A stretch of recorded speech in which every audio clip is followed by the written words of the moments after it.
Hello everyone, मैं शुभम एक बार फिर से आपका स्वागत करता हूं आपके अपने प्लेटफॉर्म सिवलसी 5 पर। उम्मीद करता हूं कि आप लोग ठीक होंगे। आज की जो हमारी क्लास है ना, उन बच्चों के लिए महत्वपूर्ण है जो यूपीएसआई और कांस्टेबल की तैयारी कर रहे हैं।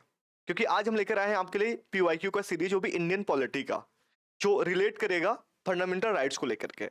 मतलब मौलिक अधिकार में अब तक जितने आपके क्वेश्चन आ रखे हैं, और ये हमारा ये लास्ट लेक्चर है आज फंडामेंटल राइट्स का। फिर अब इसके आगे चलेंगे डीपीएसपी को लेकर के। ठीक है। टॉप 25 क्वेश्चन कराएंगे। इस क्वेश्चन का सबसे खास बात क्या होगा इस क्लास का, मैं आपको बता दूं कि इसमें आपको हर वो चीज मिलेगा ऑप्शन के साथ साथ जिससे एक्सपेक्टेड क्वेश्चन बन सकते हैं। तो क्लास को अंत तक बने रहिएगा, और जैसे प्यार आप तक दिखाते आ रहे हैं वैसे दिखाते चलिए। ठीक है। तो आइए स्टार्ट करते हैं सबसे पहले क्वेश्चन की तरफ। पहला क्वेश्चन क्या कह रहा है, भारतीय संविधान का जो अनुच्छेद 22 है वो निम्नलिखित में से किससे संबंधित है। यहाँ पे आर्टिकल 22 की बात हो रही है। देखो पहला ऑप्शन क्या कह रहा है, धर्म, प्रजाति, जाति, लिंग या जन्म स्थान के आधार पर विभेद का निषेध। पहला ऑप्शन। दूसरा क्या कह रहा है, दूसरा कह रहा है कि सार्वजनिक रोजगार के मामलों में अवसर की समानता होगी। आर्टिकल 22 के बारे में बात हो रही है कि कौन सा इसमें ऐसा एक ऑप्शन जो आर्टिकल 22 के लिए फिट बैठता है। तीसरा ऑप्शन क्या है, कुछ मामलों में गिरफ्तारी और हिरासत के खिलाफ संरक्षण। चौथा ऑप्शन है संपत्ति का अधिकार। तो आपको याद होगा मैंने बताया था कि अगर धर्म, जाति, लिंग, स्थान ये सब के अगर भेदभाव की बात आई, पर्सनल से रिलेटेड आर्टिकल 15 के अंतर्गत आएगा। आर्टिकल 16 जो रोजगार की समानता को लेकर है, लोग नियोजन में समानता की बात करता है। तो हमारी ये ऑप्शन तो कट गया। ये है आर्टिकल 15, ये आर्टिकल 15 है, ये आर्टिकल 16 है। और आपको संपत्ति का अधिकार याद होगा, ये मौलिक अधिकार अब नहीं रहा, यह है एक विधिक अधिकार जो आर्टिकल 300 के क में अभी विद्यमान है। तुम्हारे तीनों ऑप्शन कट गए। अब बचा चौथा ऑप्शन जो सी ऑप्शन है। सी ऑप्शन ही एक ऐसा ऑप्शन जो आर्टिकल 22 के अंतर्गत आता है। ये कहता है कि कुछ मामलों में गिरफ्तारी और हिरासत के खिलाफ संरक्षण की बात यही करता है। ठीक है, याद रखोगे, नहीं भूलोगे। आगे चलो, आ जाओ। अब बात करते हैं अगले क्वेश्चन की तरफ। इसमें क्या कह रहा है, इसमें कह रहा है कि भारत के संविधान के अनुच्छेद 24 के तहत कितने वर्ष के कम से कम आयु के बच्चों को किसी कारखाने में काम करने के लिए नियुक्त नहीं किया जा सकता है। देखो आर्टिकल 24 के बारे में कह रहा है कि कितना एक मिनिमम एज है कि इससे कम साल का कोई एक बच्चा है, इससे वर्ष कोई एक बच्चा है, तो उसको कारखाने में कार्य करने के लिए नियुक्त नहीं किया जा सकता है। तो याद रखना ये 14 साल के बच्चों के लिए। अगर 14 साल से कम किसी बच्चे की आयु की एज है तो उसको किसी भी कारखाने में कार्य करने के लिए नियुक्त नहीं किया जा सकता है। याद रखोगे, इस सोशल के विरुद्ध के अधिकार आर्टिकल जो 23 और 24 है उसके अंतर्गत की बात हो रही है यहाँ पे। तो हमारा ये 14 आंसर ऑप्शन ए सही हो जाएगा। ठीक है। देखो बात हो रही है क्वेश्चन नंबर 3 की। क्वेश्चन नंबर 3 क्या कह रहा है, भारत के संविधान का निम्नलिखित में से कौन सा अनुच्छेद राष्ट्रपति के चुनाव की प्रक्रिया से संबंधित है। हालांकि ये क्वेश्चन आपके फंडामेंटल राइट्स का नहीं है। ठीक है, ये क्वेश्चन आगे चैप्टर का है, वो आपको आगे कराऊंगा, पर यहां पे मैं आपको एक बार एक्सप्लेन कर देता हूं। आर्टिकल 55 ही ऐसा राष्ट्रपति के चुनाव के बारे में बात करता है कि जो राष्ट्रपति का चुनाव है एकल संक्रमणीय आधार पे होगा। कैसे क्या होगा, प्रक्रिया क्या होती है, इसमें कौन भाग लेता है कौन नहीं लेता है, सारी चीजें मैं आपको बताऊंगा जब इस चैप्टर पे आऊंगा। हालांकि अभी के लिए आप इतना जानो ये आर्टिकल 55 के अंतर्गत आता है। अगर मैं आर्टिकल 67 की बात करूं तो ये वाइस प्रेसिडेंट के कार्य मतलब टेन्योर के बारे में, कार्यकाल के बारे में बात करते हैं वाइस प्रेसिडेंट के। ठीक है। और अगर मैं बात करूं आर्टिकल 51 की, 51 और 51 क्या दो है, 51 का जो एक क्या की बात करूं, एक डायरेक्ट 51 की बात करूं तो अब 51 अंतरराष्ट्रीय शांति सुरक्षा समझौता को लेकर के है। और जो क्या है, अगर मैं क्या की बात करूं, क्या है ये मौलिक कर्तव्य को लेकर के, फंडामेंटल ड्यूटी एफडी। ठीक है, मौलिक कर्तव्य को लेकर के है, और ये अंतरराष्ट्रीय शांति को लेकर के है। ठीक है, याद रखोगे इस चीज को। आर्टिकल 74 क्या कहता है, आर्टिकल 74 बात करता है कि राष्ट्रपति के सलाह और सहायता के लिए एक मंत्रिपरिषद का गठन होगा। ये आर्टिकल 74 है। ठीक है, जो इसके हिसाब से काम करेगा। आगे चलो, आ जाओ। अगला क्वेश्चन क्या कह रहा है, लैंगिक समानता हेतु कौन सा उपाय अनुचित है, मतलब कौन सा ऐसा उपाय है जो लैंगिक समानता में बाधा है, मतलब गलत है, ये चीजें नहीं होना चाहिए। तो पहला ऑप्शन क्या है, महिला सशक्तिकरण। हालांकि ये तो बहुत अच्छी चीज है, ये इक्वलिटी की बात करता है। समान वेतन भी इक्वलिटी की बात करता है। दहेज विरोधी कानून भी इक्वलिटी की बात करता है। लेकिन जो घर से बाहर जबरदस्ती काम पर महिलाओं को भेजना, ये आपको लगता है कहीं से इक्वलिटी है? बिल्कुल नहीं, ये असमानता का प्रतीक है। तो हमारा ऑप्शन नंबर डी यहाँ पे सही हो जाएगा इसके हिसाब से। ठीक है, याद रखोगे। आगे चलूं, आ जाओ। अब क्वेश्चन नंबर 5 की तरफ चलते हैं। क्वेश्चन नंबर 5 क्या कर रहा है, क्वेश्चन नंबर 5 कर रहा है किस मौलिक अधिकार का उल्लंघन होने पर कोई भी नागरिक किस अधिकार का सहारा लेकर अदालत में जा सकता है? मतलब सपोज करो आपका कोई भी मौलिक अधिकार है जिसका उल्लंघन हो गया, किसी ने कर दिया, या आपका शोषण हो गया, कुछ भी किसी भी वे से मौलिक अधिकार का आपका हनन किया जा रहा है, तो ऐसा एक कौन सा अधिकार है जो आपको मौलिक अधिकार के लिए संरक्षण प्रदान करता है? मेन मीनिंग इसका यही है। तो अगर मैं प्रोटेक्शन की बात करूं कि भैया कौन है, तो आर्टिकल है 32, यह है सुप्रीम कोर्ट के लिए। और है हाई कोर्ट, अगर आपको जाना है तो आर्टिकल 226 है। यही एक ऐसा राइट्स है, एक ऐसा अधिकार है जिसके तहत अगर आपका मौलिक अधिकार का हनन होता है तो आप direct supreme court, high court जा सकते हो। ठीक है, तो यहाँ पे क्या भी बात हो रही है, यहाँ पे संवैधानिक उपचारों के अधिकार की बात हो रही है, आर्टिकल 32 के अंतर्गत आता है, तो आर्टिकल हमारा ऑप्शन सी वाला सही हो जाएगा। और अगर मैं समानता के अधिकार करूं, मैंने आपको समानता के अधिकार के बारे में बताया था, ये भैया आर्टिकल 14 के अंतर्गत आता है। अगर स्वतंत्रता की बात करूं, स्वतंत्रता में आता है आर्टिकल 19। ठीक है, ये आर्टिकल 14 है, ये आर्टिकल 19 है, और जो इस क्वेश्चन का आंसर है वो आंसर सी सही है। याद रखोगे, कंफ्यूज तो नहीं होगे। मौलिक अधिकारों का संरक्षण कौन? सुप्रीम कोर्ट और हाई कोर्ट। आर्टिकल क्या? सुप्रीम कोर्ट के लिए आर्टिकल 32, और अगर हाई कोर्ट की बात करूं आर्टिकल 226। ठीक है, आगे चलो, आ जाओ।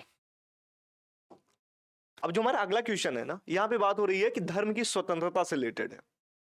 किस में आता है, किस आर्टिकल में आता है? तो आप बताओगे आर्टिकल 25 से लेकर 28 के बीच में आता है। अगर वही पे मैं बात करूं समानता का अधिकार, तो आता है आर्टिकल 14 से लेकर 18 तक, और आर्टिकल 51 मैंने आपको अभी बताया, और ये मंत्रिमंडल से संबंधित है। आर्टिकल 51 अंतरराष्ट्रीय समझौता और शांति को लेकर के है। ठीक है, अंतरराष्ट्रीय शांति कायम करना, ये सारी चीजें हैं, ध्यान रखोगे इस चीज को लेकर के। आ जाओ, अगला क्वेश्चन क्या कर रहा है? अगला क्वेश्चन कह रहा है भारतीय संविधान के किस अनुच्छेद के अंतर्गत प्रत्येक नागरिक को मानवीय गरिमा से जीवन जीने का अधिकार है? देखो यहां पे बात हो रही है कि जीवन जीने का अधिकार तो है, लेकिन मानवीय गरिमा ढंग से। देखो सिर्फ सांस लेना ही जिंदगी नहीं होती है। जिंदगी तब होती है जब आप अपने सेवा और शर्तों के साथ गरिमापूर्ण जीवन जीते हो, वो भी सम्मानजनक रूप से। ये आर्टिकल हमें 21 देता है। Right to clean environment, right to sleep, healthy माहौल में सोना, या फिर जितने भी आर्टिकल, राइट टू प्राइवेसी हो गया, आप देख लो जितने भी आपको पर्सनल से संबंधित आ रहे हैं सारे आर्टिकल, मनपसंद शादी करने का अधिकार, सब कुछ आपको आर्टिकल 21 में देखने को मिलेगा। आर्टिकल 21 समय समय पे सुप्रीम कोर्ट ने इसको बहुत बड़ा, बहुत व्यापक बना दिया है। अभी वर्तमान में अकेले आर्टिकल 21 की बात करूं, कम से कम 20 से 30 अधिकार अकेले दे रखे हैं। ठीक है, जब स्टार्टिंग में बना था केवल एक वर्ड था कि गरिमापूर्ण जीवन, राइट टू लाइफ, जीवन का अधिकार, बस इतना ही था। अभी वर्तमान में से बहुत सारे इसके डायमेंशन अलग अलग हुए, समय समय पे सुप्रीम कोर्ट ने अपनी चीजें दिखाई और इसके डेफिनेशन को चेंज किया। तो वर्तमान में ये बहुत ज्यादा व्यापक है। ठीक है, इस बात को ध्यान रखोगे। तो गरिमापूर्ण जीवन जीने की बात हो रही है, तो क्या बोलोगे आप? आर्टिकल 21। ठीक है, 14, 15 और 20 पिछले वाले मैंने आपको बता दिया। ठीक है, आई थिंक यहां पे आपको बताने की नीड नहीं है। अब देखो यहां पे बात हो रही है क्वेश्चन नंबर 8 की। अगला क्वेश्चन क्या कह रहा है? अगला क्वेश्चन कह रहा है कि भारत में संपत्ति का अधिकार अब क्या रह गया है। मैं आपको बताऊं संपत्ति के अधिकार के बारे में थोड़ा सा बैकग्राउंड। देखो मैं आपको बताऊं संपत्ति के अधिकार के बारे में। जो राइट टू प्रॉपर्टी है, पहले क्या था? राइट टू जो प्रॉपर्टी है, ये पहले ना फंडामेंटल राइट हुआ करता था, लेकिन बात है 1978 की, 44वां संविधान संशोधन हुआ। उसमें क्या हुआ, जो ये फंडामेंटल जो राइट था, राइट टू प्रॉपर्टी, अब इसको एक विधिक अधिकार बना दिया गया, लीगल राइट्स। ये पहले आर्टिकल 19 और 31 में विद्यमान था, अभी आर्टिकल 300 के क्रम में विद्यमान है। तो अभी क्या है, ये एक विधिक अधिकार है। तो हमारा ऑप्शन क्या सही होगा? कानूनी अधिकार, सी वाला ऑप्शन सही होगा। पहले इसके बारे में बात करूं, इसके पहले फंडामेंटल राइट था। 44 अमेंडमेंट हुआ, कब हुआ? 1978 में हुआ। ये पहले विद्यमान हुआ करता था 19 + 31 में, और अभी कहां पे है? अगर मैं अभी की बात करूं नाउ, तो अभी ये है आर्टिकल 300 के क में। ठीक है, याद रखोगे, इसको बोलना नहीं। आगे चलूं, आ जाओ। अगला क्वेश्चन क्या कह रहा है?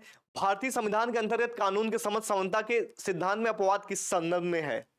मतलब ये कह रहा है जो आर्टिकल 14 है, आर्टिकल 14 कहता है विधि के लिए या कानून के सामने हर कोई बराबर है, पर किसी किसी को संरक्षण भी प्राप्त है। तो वही संरक्षण की बात हो रही है कि जो आर्टिकल 14 है उसका अपवाद क्या है। तो अब जो राष्ट्रपति हैं, जो राज्यपाल हैं, उनके कार्यकाल के दौरान उन पर कोई भी मामला नहीं चलाया जा सकता है। ठीक है, दीवानी मामले चलाए जा सकते हैं, फौजदारी नहीं चलाए जा सकते, ये आर्टिकल 361 कहता है। ठीक है, तो आर्टिकल 361 के तहत इनको ही अपवाद प्राप्त है। तो आर्टिकल 361 रहा। किसका अपवाद है? ये अपवाद है 14 का। अपवाद आर्टिकल 14, याद रखोगे इसको। ठीक है, आ जाओ आगे। अब अगला क्वेश्चन कह रहा है कि किस शिक्षण संस्थान में धार्मिक शिक्षा दी जा सकती है। देखो याद रखना, जिसमें राज्य द्वारा वित्त जिसमें पोषित किए जाते हो कंप्लीटली, जो राज्य सरकार देते हो, उस पर किसी में नहीं, तो भैया राजकीय विद्यालय में नहीं, राजकीय महाविद्यालय में भी नहीं, राज्य द्वारा सहायता प्राप्त विद्यालय में नहीं।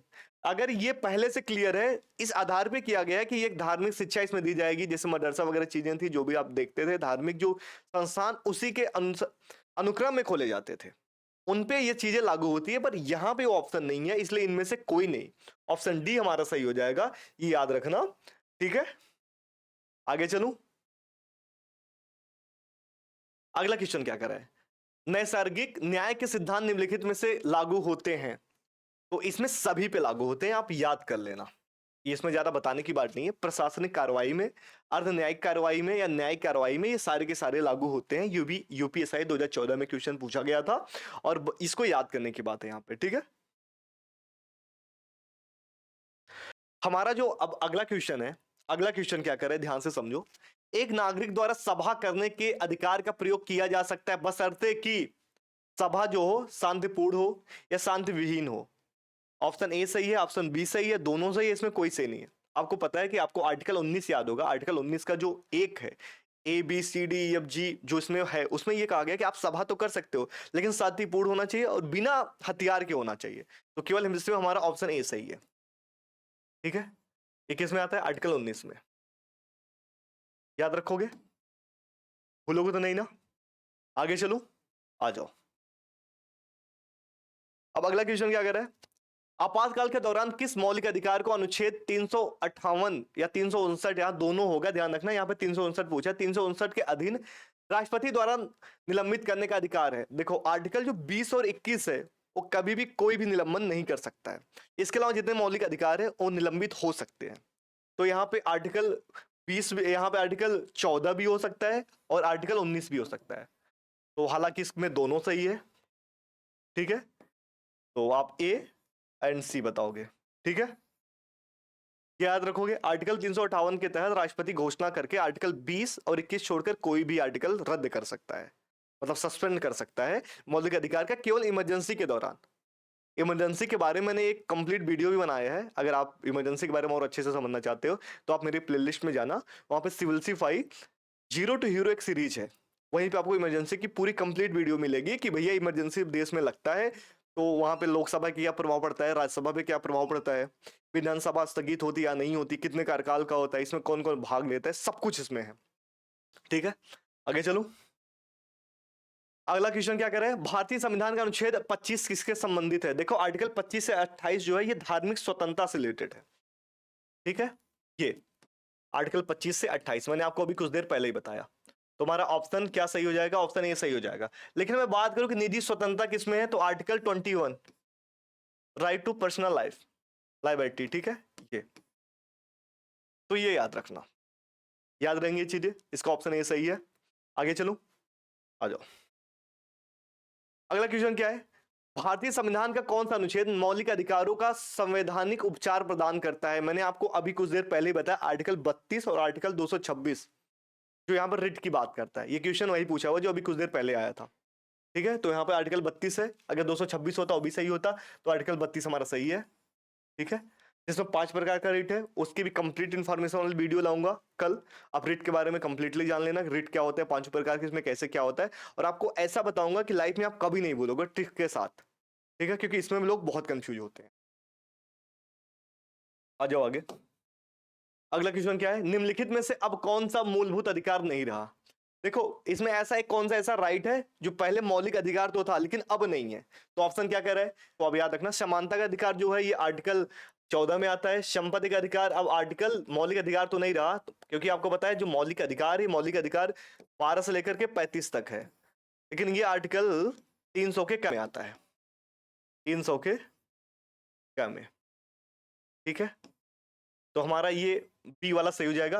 अगर मैं शोषण के विरुद्ध अधिकार की बात करूं, आर्टिकल 23 में आता है, आर्टिकल 23। अगर मैं बोलने की आजादी की बात करूं तो भैया आपका आता है आर्टिकल 19 में, जिसमें मीडिया की स्वतंत्रता भी है, फ्रीडम ऑफ मीडिया। ठीक है, ये चीजें याद रखोगे, नहीं भूलोगे। आगे चलो, आ जाओ। अगला क्वेश्चन क्या कह रहा है? अगला क्वेश्चन कह रहा है कि धर्म, मूल वंश, जाति, लिंग या जन्म स्थान के आधार पर विभेद का प्रतिषेध संविधान के निम्नलिखित किस आर्टिकल में है? तो आपको मैंने बताया था कि आर्टिकल जो 15 है वही ये बात करता है डिस्क्रिमिनेशन का, कि आपके धर्म, जाति, लिंग, जन्म स्थान के हिसाब से आपको पर्सनल चीजों को लेकर के आपसे भेदभाव नहीं किया जाएगा। ये आर्टिकल 15 की बात करता हूं। अगर मैं रोजगार की बात करूं कि लोक नियोजन में समानता होगी और जो ये फैक्टर है वहां पे ये फैक्टर से आपके साथ भेदभाव नहीं किया जाएगा, वो आर्टिकल 16 है। ठीक है। आर्टिकल 12 मैंने आपको बताया था ये राज्य की परिभाषा को लेकर के है। आर्टिकल जो 14 है ये विधि की समझ, समता और समानता की बात करता है। और आर्टिकल अगर मैं 13 की बात करूं, सबसे इंपॉर्टेंट है कि मतलब ऐसा कोई भी कानून जो मौलिक अधिकार का हनन करता हो या मौलिक अधिकार का उल्लंघन करता हो या फिर मौलिक अधिकार को कम या ज्यादा करता हो तो शून्य घोषित हो जाएंगे। आर्टिकल 13 कहता है, बहुत इंपॉर्टेंट ये आर्टिकल है, ये याद रखना। ठीक है, ये संरक्षक है मौलिक अधिकार का। अब अगले क्वेश्चन की तरफ चलता हूं। अगला क्वेश्चन कह रहा है विधि के समझ, समानता का अधिकार संविधान के किस अनुच्छेद में दिया गया है? मैंने आपको अभी कुछ देर पहले बताया, आर्टिकल 14। ठीक है। आर्टिकल अगर मैं 5 से 11 की बात करूं, ये सिटीजनशिप लेकर के है, सिटीजनशिप लेकर के है। ठीक है, याद रखोगे। और आर्टिकल 13 मैंने आपको कुछ देर पहले बता दिया, तो हमारा आर्टिकल 14 सही हो जाएगा, सी ऑप्शन। देखो अब हमारा क्वेश्चन नंबर 19 की बात हो रही है, जो यूपीएसआई 2011 में पूछा गया था कि भारत के संविधान में संघ शब्द का प्रयोग किस अनुच्छेद में किया गया है? तो संघ शब्द का जो उपयोग है ये किया है आर्टिकल 34 में और आर्टिकल 1 में। लेकिन यहाँ पे वर्ड जो यूज हुआ है यूनियन का यूज हुआ है, याद रखना, फेडरल का यूज नहीं हुआ है। ठीक है, याद रखोगे। आगे चलूं, आ जाओ। अब देखो अगला क्वेश्चन क्या कह रहा है। अगला क्वेश्चन कह रहा है भारतीय संविधान के किस अनुच्छेद में अल्पसंख्यक वर्गों को अपनी रुचि की शिक्षा संस्थानों की स्थापना और प्रशासन का अधिकार प्रदत्त है? तो यहां पे याद रखना ये आर्टिकल 29 और 30 के अंतर्गत आते हैं। लेकिन यहां पे बात हो रही 29 है या फिर 30 है, इन दोनों में अंतर समझो। अगर अल्पसंख्यक की बात होगी तो आंख बंद करके बात करना आर्टिकल 30 की। ठीक है, ये अल्पसंख्यक के लिए है, अल्पसंख्यक। ठीक है, ठीक है यहां तक। अब आगे चलूं, आ जाओ। अब हमारा जो नेक्स्ट क्वेश्चन है ना, ये 21 नंबर का, जो यूपीएसआई रैंक 2011 में पूछा गया था। और ये क्वेश्चन क्या कह रहा है, भारतीय संविधान के किस अनुच्छेद में अस्पृश्यता का अंत व उससे उपजी किसी भी निर्योग्यता को लागू करने के लिए दंडनीय अपराध है? देखो यहाँ पे दंडनीय अपराध की बात हो रही, तो आर्टिकल ये 17 ऐसा है। और कौन सा ये एक्ट है? 1955 का, इसके द्वारा ही दंड दिया जाएगा। और आर्टिकल 17 में ये है। ठीक है, ये आर्टिकल 21 आपको मैंने बता दिया, राइट टू लाइफ को लेकर के है। आर्टिकल 18 उपाधि, विशेष उपाधियों का अंत को लेकर के है। और आर्टिकल 22 मैंने अभी आपको कुछ देर पहले बता दिया। ठीक है, अगला क्वेश्चन क्या कह रहा है, कौन सा अधिकार डॉक्टर भीमराव अम्बेडकर द्वारा संविधान की हृदय एवं आत्मा कहा गया है? मैंने अभी आपको कुछ देर पहले बताया, जो आर्टिकल 32 है। आर्टिकल 32 डॉक्टर भीमराव अम्बेडकर जी ने यह कहा कि आत्मा और ये हृदय है, अगर इसको संविधान से निकाल दिया गया तो आपके जो संविधान की मृत्यु हो जाएगी। ठीक है, और इसको क्या कहते हैं? आर्टिकल 32 को ही कहते हैं संवैधानिक उपचारों का सिद्धांत। ठीक है, याद रखोगे। आर्टिकल 32, धार्मिक स्वतंत्रता किसमें आता है? 25 से 28 तक। समानता का अधिकार किसमें आता है? 14 से 18 तक। अभिव्यक्ति की स्वतंत्रता की बात किसमें आता है? आर्टिकल 19 के 1 में। ठीक है, याद रखोगे, नहीं भूलोगे यहां तक। आगे चलो, अगला क्वेश्चन क्या कर रहा है। अगला क्वेश्चन कह रहा है संविधान में कितने वर्ष से कम आयु के बच्चों को श्रम का प्रावधान नहीं है? देखो ये आर्टिकल यहाँ पे 24 की बात हो रही है। 14 साल से कम के जो बच्चे हैं उनके लिए बात हो रही है यहाँ पे। कारखाना हो चाहे कोई भी हो, कि 14 साल से कम बच्चों के लिए आप कहीं भी नौकरी के लिए नियुक्ति नहीं लगा सकते हैं कि आप अपना काम करवा रहे हैं उससे, कानूनन ही अपराध है। ठीक है, अगला क्वेश्चन क्या कह रहा है, सर्वोच्च न्यायालय द्वारा समुचित पर्यावरण के अधिकार को किस मौलिक अधिकार में शामिल माना है? देखो मैंने आपको अभी कुछ देर पहले बताया था कि आर्टिकल जो 21 है इसका क्षेत्र बहुत बड़ा है और समय समय पर सुप्रीम कोर्ट, हाई कोर्ट ने इसके दायरे को बढ़ाया है। तो अगर मैं क्लीन एनवायरनमेंट की बात करूं, ये भी आर्टिकल 21 के अंतर्गत आता है। राइट टू प्राइवेसी की बात करूं, ये भी आर्टिकल 21 के अंतर्गत आता है। अगर राइट टू स्लीप की बात करूं, ये भी आपके आर्टिकल 21 के अंतर्गत आता है। तो आर्टिकल 21 का दायरा बहुत बड़ा है। ठीक है, तो ये किसमें आएगा? ये आएगा प्राण एवं दैहिक स्वतंत्रता में, आर्टिकल 21। ठीक है, याद रखोगे। आगे चलूं। अब देखो क्वेश्चन नंबर 25 की बात हो रही है। मानव अधिकारों की सार्वभौम घोषणा का अनुच्छेद 6 किससे संबंधित है? देखिए सार्वभौम घोषणा मतलब संयुक्त राष्ट्र लोग ऐसा मानते हैं जो मानव का कुछ ऐसे भी अधिकार हैं जिसको कहीं भी छीना नहीं जा सकता, चाहे कोई भी देश हो। आर्टिकल 6 में है।